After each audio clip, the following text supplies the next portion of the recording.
Idinulog sa pulisya ng isang babae ang kanyang dating nobyong Sri Lankan national. Ang mga malalaswang larawan daw kasi ng babae, ipinakalat ng dayuhan nang magtangka siyang makipaghiwalay. Balita hatid ni Emil Sumangil, exclusive. Kahit ano, damit, gano'n.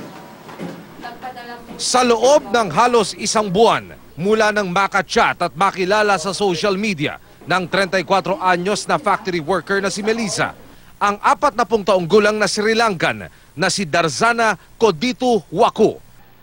Nahulog raw ang loob ng dalagang Pinay at nagkamabutihan sa dayuhang Sri Lankan. Nag-request siya na ang gawin ko doon sa profile ko, palitan ko ng in a relationship sa kanya.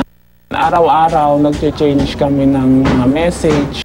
Kabilang sa palitan ng mensahe, ang pribado at masasela niyang larawan. Pero makalipas daw ang higit 2 buwan, nagbago raw ang asal ng dayuhan. Parang ang higpit na niya. Ayaw na niya ako papuntahin sa mga kapatid ko kasi kung ano ang iniisip niya. Dito na raw nawalan ng gana si Melissa at nagpa siyang putulin na ang komunikasyon at relasyon sa dayuhan na ikinagalit daw ng Sri Lankan at nagbanta na ipapakalat ang mga pribado niyang larawan. Hindi ako naniwala nung umpisa. Basta sabi ko lang, kaya kong tiisin para lang wag lumabas. Kaya kong magtiis, wag lang lumabas na mapahiya ako sa tao, saka yung pamilya ko. Hindi nagtagal, tinotoo na ng dayuhan ng banta. Una niyang ipinadala ang mga pribadong larawan ng dalaga sa pamilya nito. Nagalit po ako sobra kasi yung kahihiyan. Galit ako sa sarili ko kasi nagtiwala ako. Yun. Pinasusuklaman ko siya. Gusto kong gumanda, meron paano.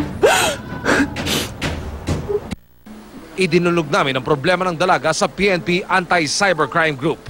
Ang jurisdiction kasi ng pag-iimbestiga ng cybercrime, it's either yung victim o kaya suspect ay nasa Pilipinas. So, pwede nating imbestigahan yan. Basta raw umusad na ang kaso, pwede nang makipag-ugnayan ng pulisya sa Interpol para mapanagot ang suspect. Ayon sa PNP, noong isang taon, nasa mahigit 150 ang reklamo ng pagpapakalat ng video at larawan na kagaya nito ang naitala ng Anti-Cybercrime Group. Patuloy daw itong tumataas ngayong taon na nasa mahigit 50 na. Kaya't babala ng pulisya, huwag ipagkatiwala ang sarili sa sino man, lalo sa social media. Oras na na-record dyan o kinunan ka ng video, hindi mo alam kung saan yan pupunta. Once na na-upload yan sa internet, hindi na natin makontrol. Emil Sumangil, GMA News.